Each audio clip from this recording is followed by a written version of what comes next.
Still on Women's Month issues, Inside My Purse and Partners today held a virtual conference to commemorate and celebrate those who have fought and those who continue to fight for the rights of women.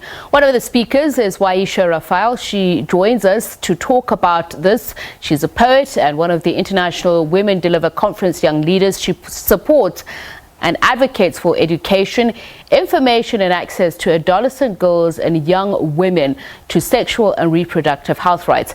Globally, the figures are 390,000 adolescent girls and young women are infected with HIV every year.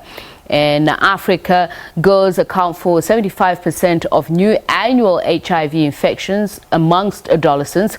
Y-isha Raphael joins us now. Y-isha, a very good evening to you and thank you so much for speaking to us. So let's first start with this virtual conference you had. What was the purpose of Inside My Purse?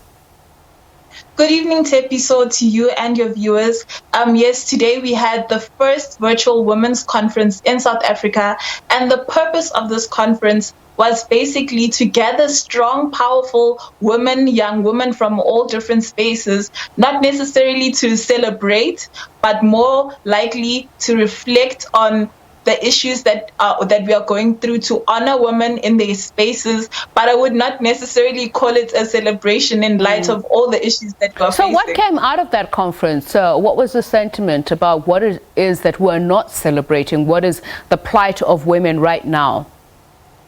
I think we all know what the plight of women. I think it's been a long time that women have been speaking, but I'll just reiterate that we need to stop killing women, not just physically, but in society. We've been killing women financially, emotionally, in all the ways that we can try and find to disable the young women, to disable the women in South Africa. We have found a way to do that. So I think what came out of the conference is that we as women need to support each other. We need to come together as we have always done, but we just need to keep reinforcing our support for each other, because clearly our government is not going to do much about that, as they have not been doing much about it in the recent years. Y-isha, I want to talk about one of the issues that you are advocating for, that you're passionate about, and that is sexual and reproductive health rights. Why are you?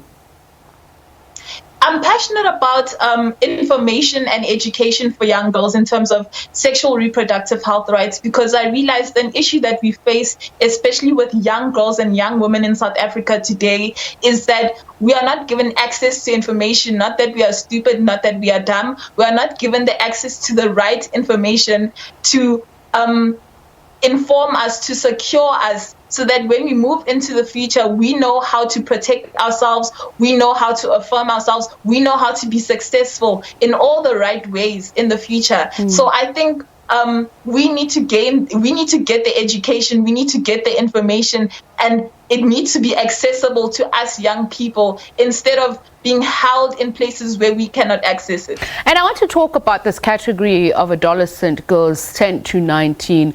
Why are they unique? And do you believe that the multiple sexual and reproductive health issues reaching them with HIV prevention, particularly, why is it critical? It's critical because you'll see in all the stats, it shows that the women ages from 12 to 25, I know you're talking about 10 to 19, but it shows those stats that we are the most prevalent to become infected with HIV. So when speaking about HIV infections and HIV prevention, we are the group of young people that needs to be focused on the most, because we are the ones that are being predated on by older men. We are the ones being predated on by men of our own age. We are the ones that are not protected. We are the ones that are the most harassed. We are the ones that are most abused in society. So we are the ones that need to be equipped with the information, with the medication, with the protection, with everything that we need to ensure that we bring infections down, that we protect young women, and that we empower young women and young girls. Well, you should talk to us about what happens within this age group in terms of behavioral change and the choices that one makes at this age, especially in relation to HIV prevention and care. What is their state of mind? I know you've mentioned just some of the things that influence them, but has there also been any progress in helping them? I think, Tepi, so that we need to highlight that between the ages of 10 to 19, I'm sure 18 and 19, we can somehow excuse it. But when you are 10 years old, there's no sexual decision that can be made. If you're having sex with any person that is older than you, I'm sure that you understand that a 10-year-old cannot tell a 20-year-old man or an 18-year-old man that I would like to use a condom because we are having sex. Most of the sexual situations that these young girls are being forced into, they do not even realize that they're having sex. They do not even realize that they are being predated on. They do not even realize that a crime is being committed against them. So I think that just like with many issues facing women today, we need to realize that sometimes we put a lot of responsibility and unfair responsibility on young girls to take responsibility for the actions that people take against us, for the crimes that people commit against us.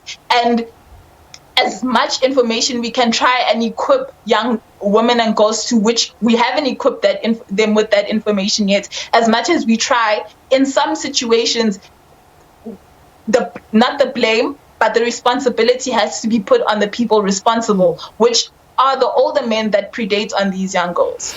I'm thinking about counseling on HIV/AIDS, for instance, reduction and promotion of consistent condom use, oral pre-exposure prophylaxis or PrEP to reduce the risk of HIV infection.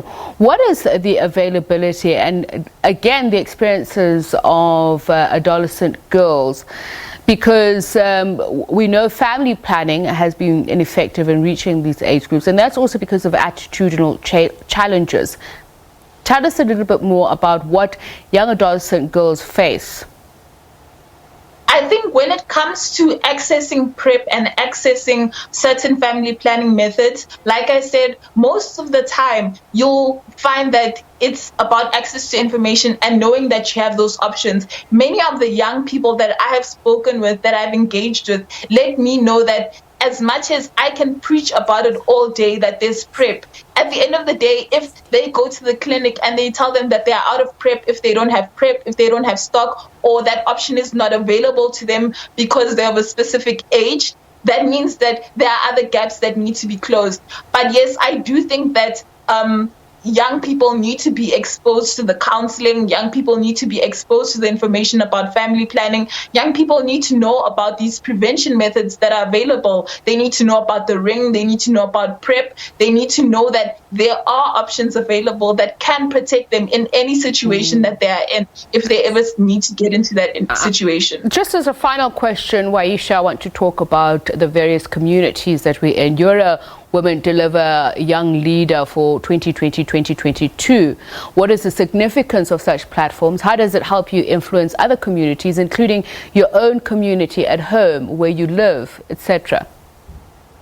I think it's realizing for young people that you can get into those spaces. Those spaces are available for you. And me being there, I get the opportunity to open up the space. As you know, we're always talking about opening up the industry, opening up those spaces for other young people to also get into the future. I know that I wouldn't be there if it wasn't for the activists that came before me. So I think it's a very important space to be in. There are other young African leaders out there, but very few South African leaders and very few South African activists, both male and female. So I think just getting out there, the fact that these opportunities are available, these opportunities in activism are available, and they are there for you, and they have many benefits. Thank you so much for speaking to us, Y-isha. Y-isha Raphael is a poet and one of the International Women Deliver Conference Young Leaders, as I mentioned.